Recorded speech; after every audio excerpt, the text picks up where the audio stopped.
thank you. Well, why did you decide to get involved in a campaign like this? Well, I spent a while in the administration and Parliament and sort of seeing the professionals do it and seeing the politicians do it. And I gained an incredible amount of respect for them. And at the same time, I couldn't help the lingering feeling thinking, you know, I could do this. And I think I have a unique viewpoint. Being Albertan and living in Ottawa right now gives me a bit of both worlds.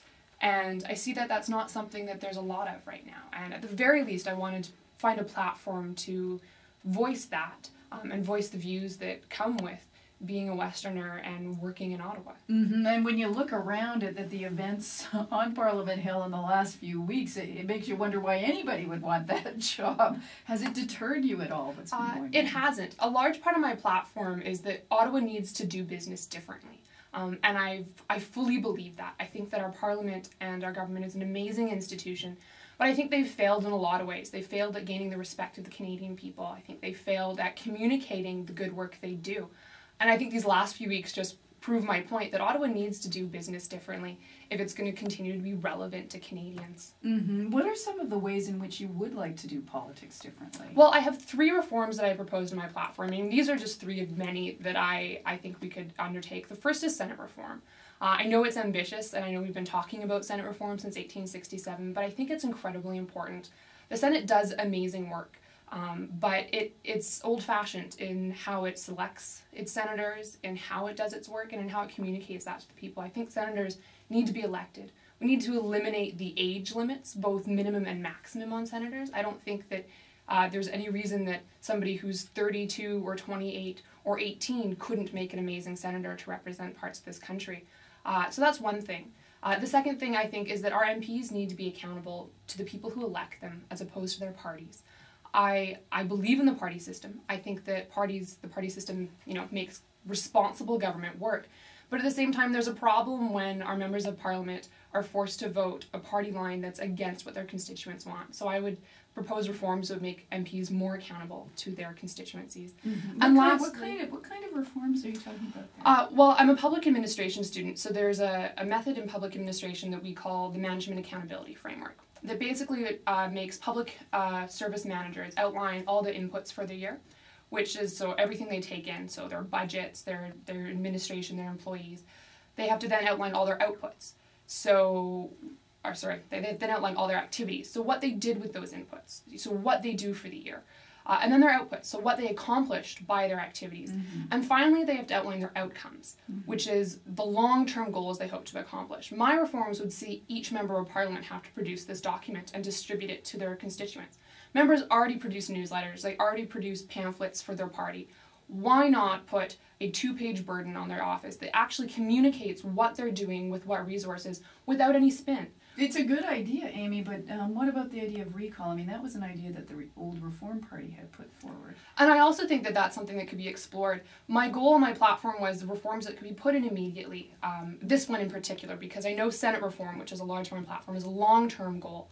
And this was something that I thought Canadians could see happen before the next election, and at the very least, because let's be honest here, my reforms, even when I win the contest, doesn't mean they're going to be implemented, but if that puts, a bug in somebody's ear in Parliament to say, hey, maybe this is a good idea and they can do that for their constituents, I think that would be an amazing outcome to see happen. Mm-hmm. And you had a third part of your platform. Yes, my third part of my platform, which is something very close to my heart, is the idea that the federal government needs to work better with the provinces and be more cooperative.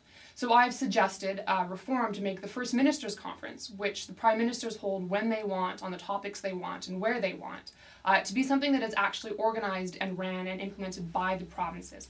So that puts the provinces in charge of the agenda of this conference. There are over 4,000 meetings that happen every year between the federal government and the provinces. They're ad hoc, they cooperate on all sorts of things, but let's be honest here, relations between the provinces and the federal government aren't always amicable. And I don't think that premiers should have to go on television in order to get the federal government's attention. I think they should be able to have a direct line to the Prime Minister. I think that only makes our federation stronger. So I think it's time that the federal government changes the way it does business with the provinces, and I think Canadians will benefit from that. Amy, you are the only Albertan among 150 people who are aiming for this job. Why do you think there's so few fellow Albertans wanting to be part of this contest? Well, I think it's a matter of a larger issue we see, and that's the fact that Ottawa doesn't seem relevant to a lot of Canadians, and more specifically, Ottawa doesn't seem relevant to young Canadians. It's not reaching out and speaking to the provinces. It's far away. It's in Ontario. The federal government does what it does there, and that doesn't affect what we do here in Alberta. And I think that's a prevailing thought amongst Albertans in particular. And I can't say that they're wrong. I think that Ottawa hasn't done a very good job of being applicable and relevant in the lives of Canadians. It has to change the way it does business and has to change that. So I think that's why you don't see many Albertans up for this job, both in the politics that happen in Ottawa and the politics that happen, hopefully, in this contest. Regardless of the outcome of this particular contest, because it's all academic, really, does the future hold politics for you? I hope so. As I stated earlier, I have misgivings about the party system and the ability of members of parliament to truly and accurately represent their constituents when they have to be beholden to a party line. I would love to see myself back in Calgary and be running as an independent to represent the Canadians here, the Calgarians and their views, and Albertans larger in general. I think that politics is truly a noble profession and something that needs to be taken seriously and done for the right reasons. And I hope that I have the right reasons for wanting to do it. And getting back to the current process that you're involved in, how will we know what the outcome is? How does the process work? Well, right now you can follow the contest online at cbc.ca/nextprimeminister. And getting to the next process, there will be 8 contestants who are taken to Toronto for a week in January for what they call boot camp. So we'll do some head-on-head debates. And then from that will be narrowed down to the 4 who will be on the television show. In order to get to boot camp, there's an adjudication process, and the judges and the producers of the show will select 7 of those 8 candidates. The 8th candidate is selected by a popular vote on the website. So Canadians have an opportunity to go to the website, to register for a CBC member account, and rate and comment on the videos of their choice. 4- and 5-star ratings count as positive votes. Well, it is a pleasure to meet you. I wish you the best of luck in the ongoing process, and you're a real inspiration. Thank you so much. Thank you for having me on the show.